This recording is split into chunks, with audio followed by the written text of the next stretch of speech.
matin un papa qui est responsable. L'autre Dieu est un papa responsable. Il ne fuit pas ses responsabilités. Il accomplit ses devoirs.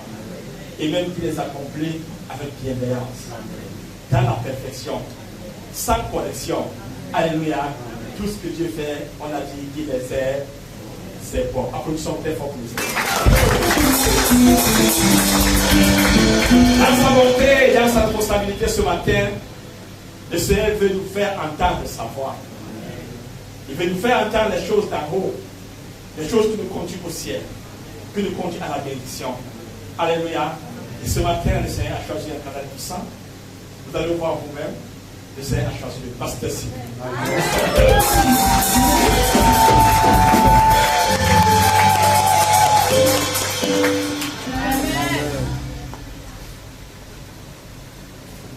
Amen. Amen. Seigneur, merci pour la grâce que tu nous as accordée ce matin de revenir dans ta présence, pour la joie que tu as mis dans nos cœurs depuis l'intercession, la louange, l'adoration, au moment d'écouter ta parole. Merci pour ce peuple disposé. Merci Seigneur pour ce père aimant. Merci pour le papa Didier. Merci Seigneur pour cette communauté. Que la louange et la gloire te soient rendues. Au nom puissant de Jésus, nous avons prié. Amen. Amen. Bien-aimés, assurons.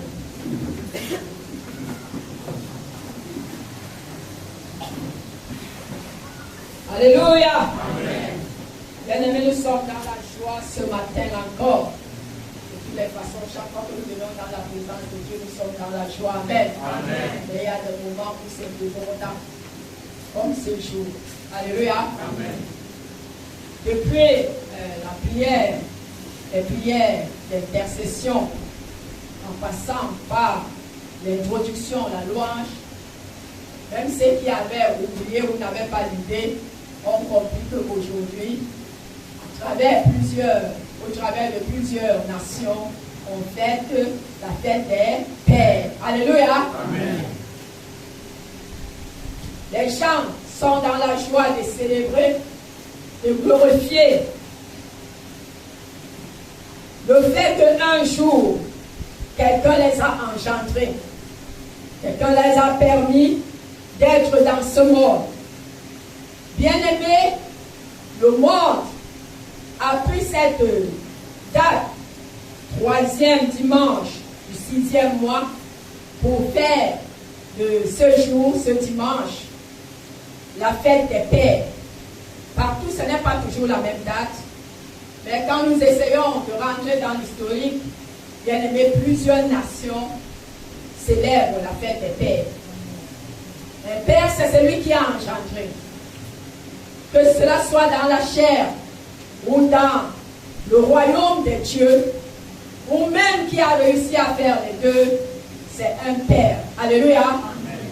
Bien-aimé, un père a la responsabilité de conduire les enfants, de bien éduquer les enfants, de les amener au salut, de leur montrer le bon chemin, le droit chemin. Alléluia. Le tout n'est pas de venir avec la nourriture. Et juste que l'enfant fasse l'école, toute l'éducation. L'autorité est importante parce que parfois les enfants ont tendance à vouloir aller selon leurs désirs, leurs passions de la chair qui les anime. Quand nous regardons, bien aimé, l'histoire de la fête des pères, c'est le Seigneur lui-même qui a dit: honore ton père et ta mère, afin que tes jours soient prolongés dans le lieu que l'Éternel, ton Dieu, te donne. Alléluia. Amen. Le Seigneur n'a pas mis un jour. En réalité, tout le temps, tant que tu respires, tant que tu vis, tu dois honorer ton père, tu dois honorer ta mère. Mais ce jour que le monde a choisi, ce n'est pas mauvais de marquer quelque chose de particulier. Pourquoi, bien aimé? Quand nous rentrons dans les écrits aujourd'hui pour essayer de comprendre, aux États-Unis, il y avait une dame, une institutrice, qui avait été élevée par son père, parce qu'elle avait eu à perdre sa mère. Mais son père n'a pas fait ce travail pour elle seule. Ils étaient 6 comme enfants. Et le papa a pris soin. Tout ce qu'il avait comme moyen, bien aimé, d'encadrer ses 6 enfants et de les conduire dans la maturité. Un jour, parmi ses enfants, l'institutrice que je dis, a vu qu'on célébrait la fête des mères.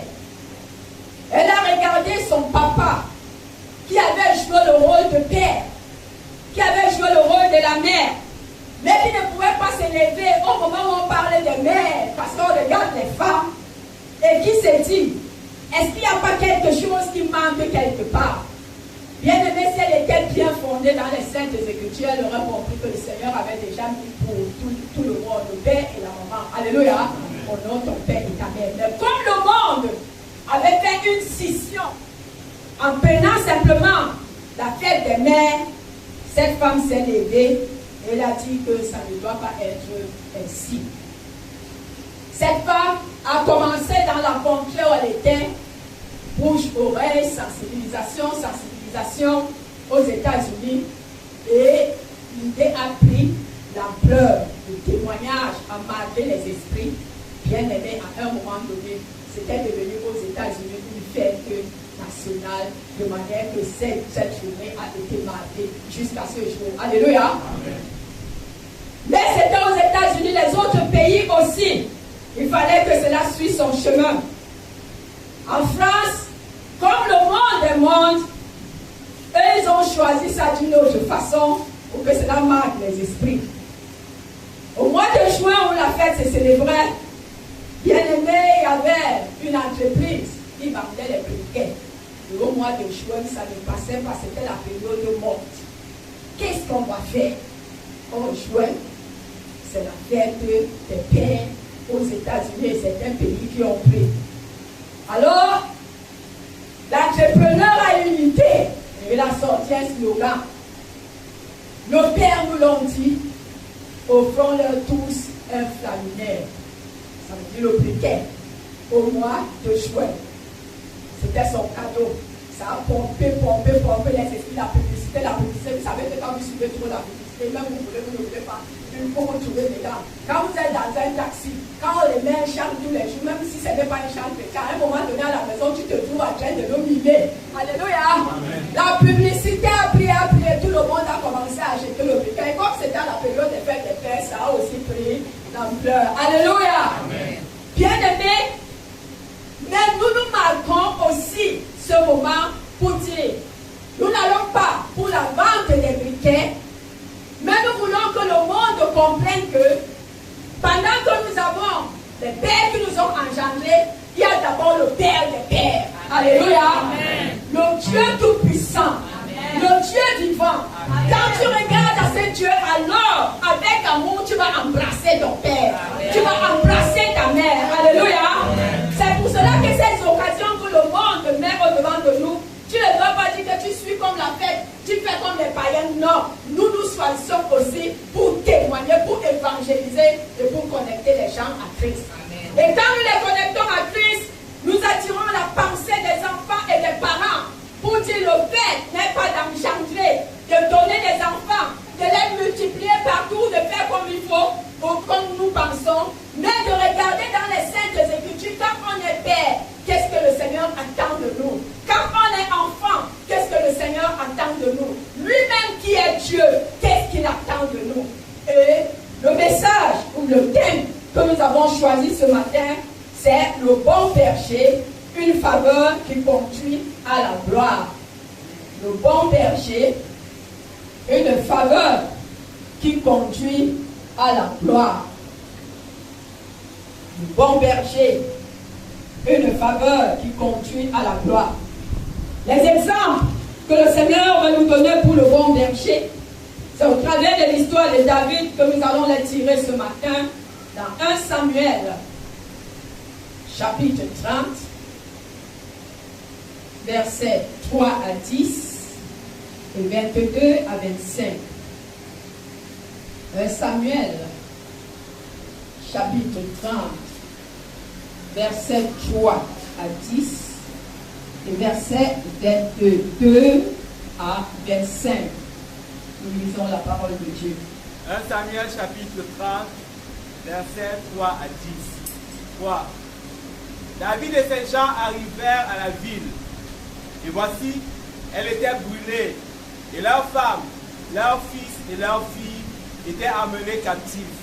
4. Alors David et le peuple qui était avec lui élevèrent la voix et pleurèrent, jusqu'à ce qu'ils n'eussent plus la force de pleurer. 5. Les deux femmes de David avaient été amenées, Achinoam de Jizréel et Abigail de Carmel, femme de Nabal. 6. David fut dans une grande angoisse, car le peuple parlait de le lapider, parce que tous avaient de l'amertume dans l'âme, chacun à cause de ses fils et de ses filles. Mais David reprit courage en s'appuyant sur l'Éternel, son Dieu. 7. Il dit au sacrificateur Abiatar, fils d'Achimélec, apporte-moi donc l'éphod. Abiatar apporta l'éphod à David. 8. Et David consulta l'Éternel en disant, poursuivrai-je cette troupe? L'atteindrai-je? L'Éternel lui répondit, poursuis, car tu atteindras et tu délivreras. 9. Et David se mit en marche, lui et les 600 hommes qui étaient avec lui. Ils arrivèrent au torrent de Besor, où s'arrêtèrent ceux qui restaient en arrière. 10. David continua la poursuite avec les 400 hommes. 200 hommes s'arrêtèrent, trop fatigués pour passer le torrent de Besor. Versets 22 à 25. 22. Tous les hommes méchants et vils parmi les gens qui étaient allés avec David prirent la parole et dirent, puisqu'ils ne sont pas venus avec nous, nous ne leur donnerons rien du butin que nous avons sauvé, sinon à chacun sa femme et ses enfants, qui les amène et s'en aille. 23. David dit, n'agissez pas ainsi, mes frères, au sujet de ce que l'Éternel nous a donné, car l'Éternel nous a gardés, il a livré entre nos mains la troupe qui était venue contre nous. 24. Et qui vous écouterait dans cette affaire? La part doit être la même pour celui qui est descendu sur le champ de bataille et pour celui qui est resté près des bagages. Ensemble, ils partageront. 25. Il en fut ainsi dès ce jour et dans la suite. Et l'on a fait de cela jusqu'à ce jour une loi et une coutume en Israël. Amen. Amen. Alléluia. Amen. Bien-aimés, alors que David est à la tête d'une grande troupe, parce que nous avons dit que celui qui conduit, qui engendre dans le Seigneur, dans la foi, c'est aussi un papa. David était ici comme le père de toute une grande population. Il était le guide, il était le berger. Bien-aimé, alors qu'il revient, il a voulu faire l'excursion avec les Philistins à un moment donné où il fuyait Saül et les Philistins n'ont plus voulu de lui. Il se retire à Chiglag, là où il avait toujours pris une ville parmi la nation des Philistins, où il vivait avec tous les hommes, les femmes, les enfants que le Seigneur lui avait donnés. Quand il revient de là où les Philistins l'ont rejeté, la Bible dit qu'il trouve que la ville avait été incendiée. La ville avait été brûlée et il n'a plus trouvé personne, même l'oiseau. Il n'y avait plus rien. Ce que David avait fait quand il était parti avec 600 hommes, c'est parce qu'il cherchait de quoi manger, de quoi vivre, de quoi consolider, bien-aimé, cette foule, ce peuple, ces enfants, ces hommes que le Seigneur lui avait donnés. En tant que père, il fallait qu'il puisse leur donner de quoi pour survivre dans ce monde hostile et dur. Plusieurs parents, plusieurs pères, bien-aimés, cherchent le travail. Et parfois, quand ils trouvent le travail, bien-aimé, il y a quelque chose qui se passe, mais qui devient parfois dangereux. Comme ce qui s'était passé ici. David avait pris tous les vaillants hommes, les guerriers, il les a amenés pour chercher la richesse, pour chercher, bien-aimé, tout ce qu'il fallait pour élever les autres. Et quand il part avec les hommes, il n'a laissé que les femmes et les enfants. Il n'a pas laissé la sécurité derrière lui. Il avait 600 hommes. Il aurait pu laisser 100, peut-être 50, peut-être 200, peut-être 300, pour garder les femmes et les les enfants qui étaient là. Il y a des parents qui travaillent parce qu'il faut que l'enfant puisse aller à l'école. Bien aimé, parce qu'il faut qu'il paye la maison au moment où le bailleur va se présenter au-devant de lui. Et le travail parfois l'amène dans des situations pas possibles. Ou parfois tu rentres tard dans la nuit, tu ne vois même plus la femme et l'enfant. Parfois tu te déplaces, tu voyages. À peine tu atterris, tu as fait 2 ans dehors, on te dit le lendemain repart. Il y a les parents, ils veulent porter les enfants, l'enfant fuit parce qu'il ne connaît pas le père. Alléluia. Parce que le père n'est jamais là. Mais pourtant ce que le père fait, ça semble bien. Parce que s'il ne fait pas ça, l'enfant ne va pas manger. L'enfant ne va pas aller à l'école. La maison ne sera pas payée. La femme qui va se retrouver bien aimée sans moyens. Alors que le Seigneur a bien dit que c'est vers son mari qu'elle doit se tourner. Peut-être à un moment donné, elle va dire que ça là, je vais quitter le mariage. Les hommes se battent. Il y a quelqu'un qui un jour, quand il a donné le salaire, il a dit que je crois que je dois aller m'asseoir au bar. Je bois même 3, 4, 33 avant de rentrer parce que j'ai l'impression qu'on ne travaille que pour les enfants et pour la femme. Alléluia. Parce qu'il faut garder les enfants. Et bien aimé, parfois ça mène comme ça donne comme ça là, mais on oublie l'essentiel. Parce que le fait n'est pas seulement de manger, de donner la nourriture, d'envoyer à l'école. Il faut regarder cette population, cette famille que le Seigneur nous a donnée. Et regardez, bien aimé, c'est chercher aussi la sécurité. Alléluia. Amen. David n'avait pas eu tort d'aller faire ce qu'il faisait, mais il avait eu tort de laisser le vide. Parce que si tu reviens et que l'enfant n'est plus là, et que la maman n'est plus là, bien aimé, cet argent, ce travail, à la fin tu auras de l'amertume dans le cœur. Alléluia. Amen. Donc travaillons. Le Seigneur nous donne des leçons ici. En tant qu'un bon père, travaille. Il y a même les mamans aussi qui assument la fonction de père et de mère. Comme cette institutrice, nous disions que son père c'était papa et maman, Mardoché c'était père et mère. Alléluia. Amen. Travaillons.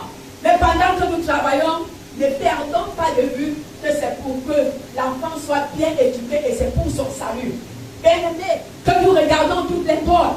Parce que ce ne sera pas la ville qui sera incendiée comme ça.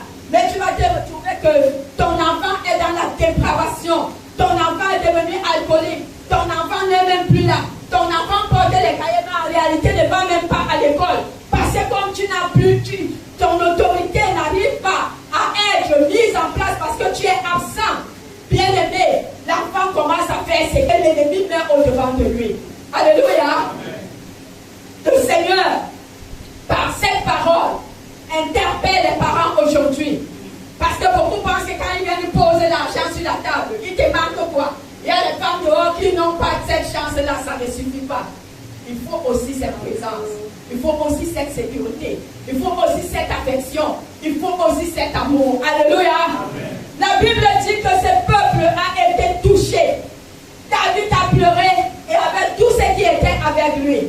Mais quand il pleure en tant que père, en tant que berger, il ne va pas tomber dans l'effondrement comme l'homme qui ne connaît pas le Seigneur. À un moment donné, il va se ressaisir. Alléluia. Amen. Voilà ce que le Père, le bon berger fait. Parce que nous sommes souvent touchés dans notre corps, dans notre être. Nos enfants, comme je disais tout à l'heure, nos femmes bien-aimées, à un moment donné, en tant que pasteur, en tant que berger, en tant que père, bien-aimé, tu dois retrouver l'énergie et la force parce que le Seigneur t'a bâti d'une autre façon. En te mettant à la tête, il t'a donné les atouts pour que tu conduises cette famille qu'il t'a donné. David s'est ressaisi. Ce n'était pas facile pour lui. La Bible nous dit que ceux qui étaient même avec lui ont commencé à chercher à le tuer. C'était une grande déception. Lui-même pleure ses enfants, lui-même pleure ses femmes. Nous tous, on a perdu. C'est moi qui vous conduis. Si on était venu avec l'or et l'argent, vous m'aurez encensé. Maintenant, nous tous, nous sommes dans la douleur, mais vous voulez ma part. Un bon père, il n'est pas resté bien aimé pour les regarder, pour les condamner, pour les juger. Ça lui faisait mal. Mais il s'est levé là, dit, je regarde à l'Éternel des armées. Je regarde au Père des pères. Alléluia. Et le Père des pères ne va pas t'abandonner. Comme il avait pris courage, comme le Seigneur te dit aujourd'hui,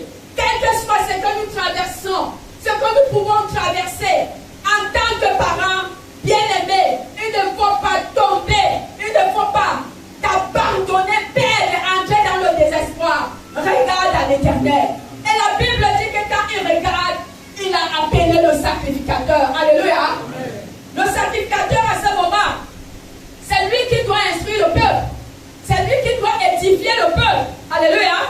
Quand le peuple est dans l'abandon, quand le peuple est secoué, quand le peuple est touché, c'est au sacrificateur, n'est-ce pas, de réconcilier, de ramener la foi, l'assurance dans la vie de ces hommes. David, qui était le père, a vu que même si même le sacrificateur là lui-même est déjà en train de trembler, moi je vais vers lui. S'il ne vient pas vers nous, vers moi, je vais vers lui. Alléluia. Un bon papa n'attendra pas que le Seigneur fasse tout. Lui-même doit se lever aussi souvent pour aller cogner à la porte de Dieu. Et cogner à la porte de Dieu, c'est entrer dans la prière, entrer dans l'intercession, entrer dans le jeûne, vis-à-vis d'une situation qui est difficile et qui est compliquée. Alléluia. Ce n'est pas que tu commences à regarder que ça va venir comment. Dieu est là, il attend que tu pourries. Il y a les moments où le Seigneur vient à nous, mais il y a les moments où nous devons aller vers le Seigneur. Alléluia. Ça aussi, c'est les grâces que le Seigneur accorde pour un bon père. Et David a su le faire. Et David l'a considéré bien-aimé. Et David s'est élevé pour pouvoir marcher de cette façon.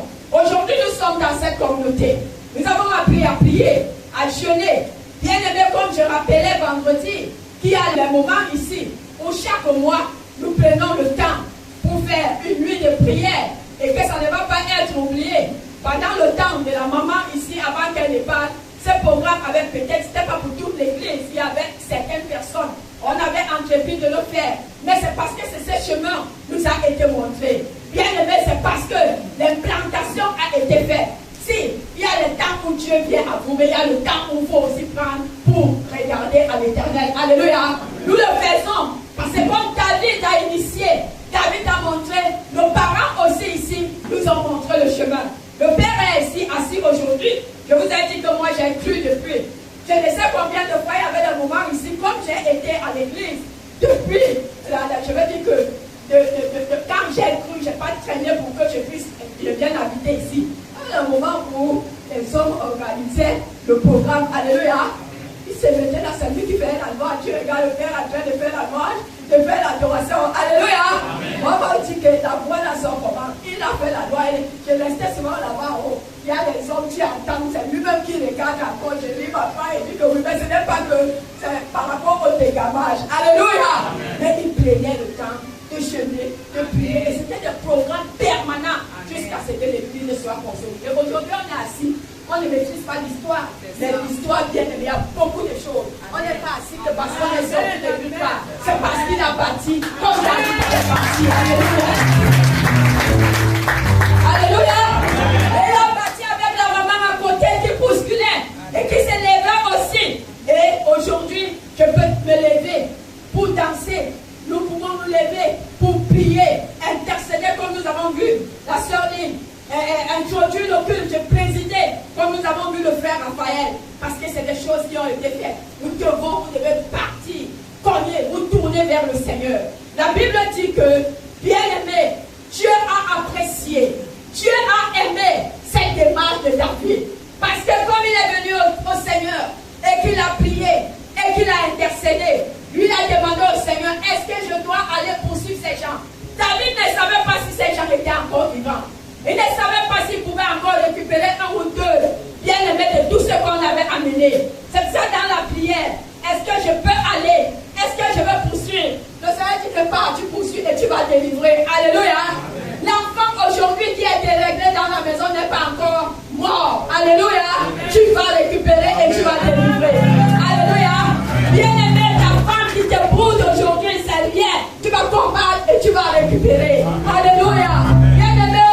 Ton lieu de service, tu vas combattre et tu vas récupérer. En tant que bon père, bien aimé, le bon berger dans la maison, le Seigneur te dit que va, tu vas délivrer et ta maison va être assainie. Alléluia. Parce que tu n'es pas entré dans le désespoir. Bien aimé, la Bible nous dit donc que David s'élève et le voilà qui remobilise les 600 personnes qui étaient en train de pleurer, qui étaient en train de gémir.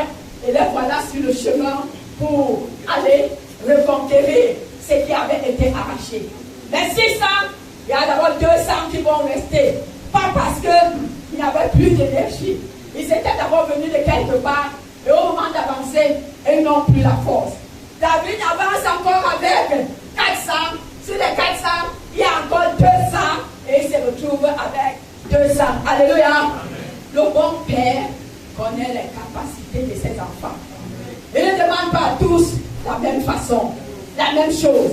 C'est pour ça que Dieu, qui est le Père des pères, a permis que quand il y a la naissance, nous tous, on ne sort pas dans le ventre au même moment.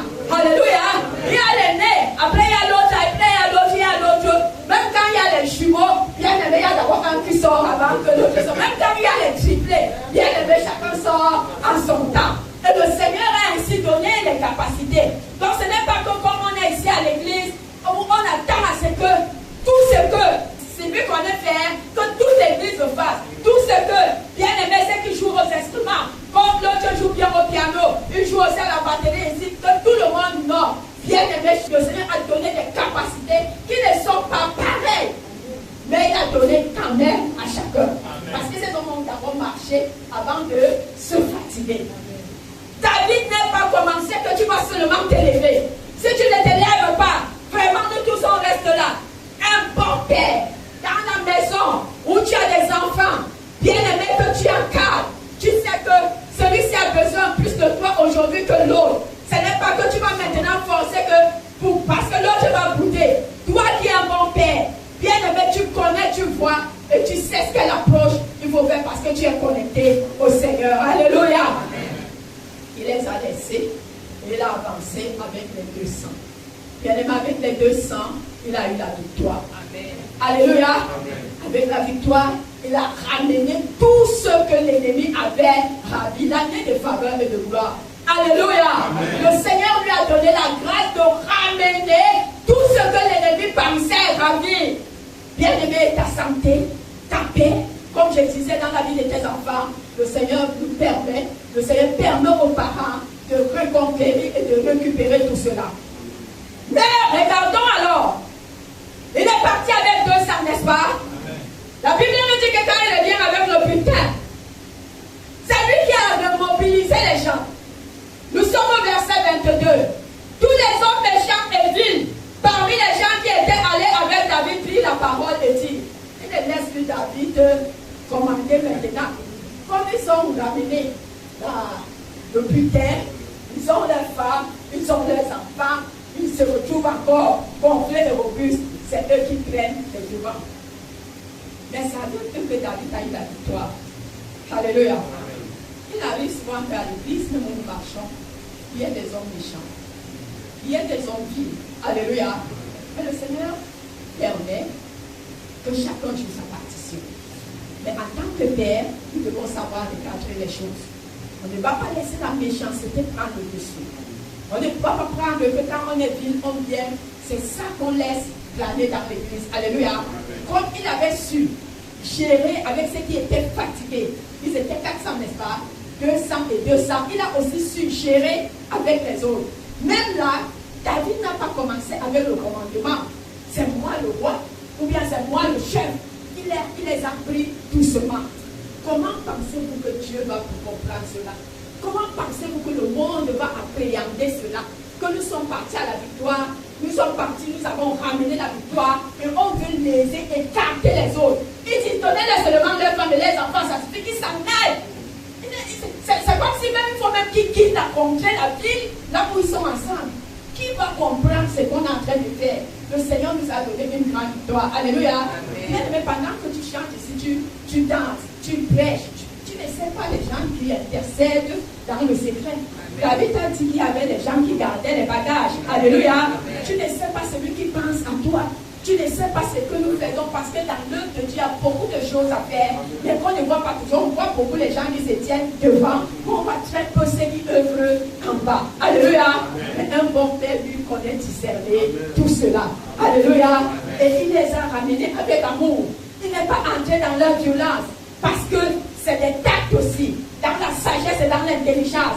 Comment ramener celui-là, bien-aimé, qui a animé d'un autre esprit que l'esprit de l'amour, que l'esprit de la générosité, que l'esprit de la gratitude, de la reconnaissance. Je ne vais pas, si c'est l'air avec violence, je ne vais pas entrer dans la même violence. La Bible dit que calmement, il les a ramenés. Et ce qui est merveilleux, c'est que quand ça a été accepté, on a pris à part égale Le dernier verset nous dit que c'est devenu une loi et une coutume.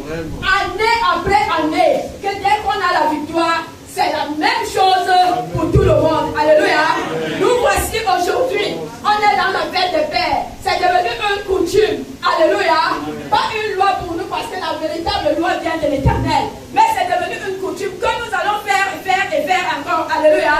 L'autre fois, on était un peu abattu et on a dit la fête des mères. Le pasteur Paul de a dit que ça ne doit pas finir parce que voici les mères. C'est ce qui a été semé et ça doit continuer. Alléluia. De la même façon, la coutume, bien aimé, de célébrer la fête des pères, de penser à ce qu'il nous a dit.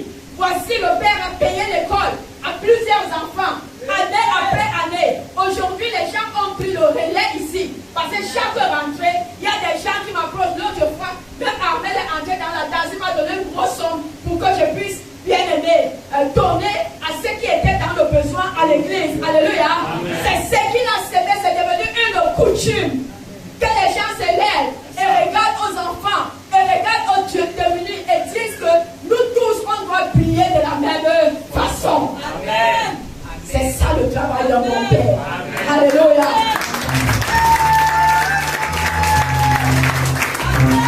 Dans ta vie et dans ton cœur.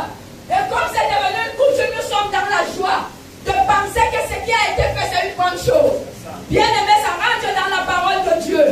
D'aider, de soutenir, d'encadrer, d'éduquer, de conduire au salut. Et comme c'est le Père des Pères que nous célébrons, nous sommes dans la joie de ce qui nous a donné un Père aimant, un Père qui nous a su nous diriger dans le droit chemin. Et nous avons appris aussi à le faire avec la danse, avec les chants. C'est difficile qu'on rate parce que le Seigneur même, c'est la louange qu'il aime. Alléluia.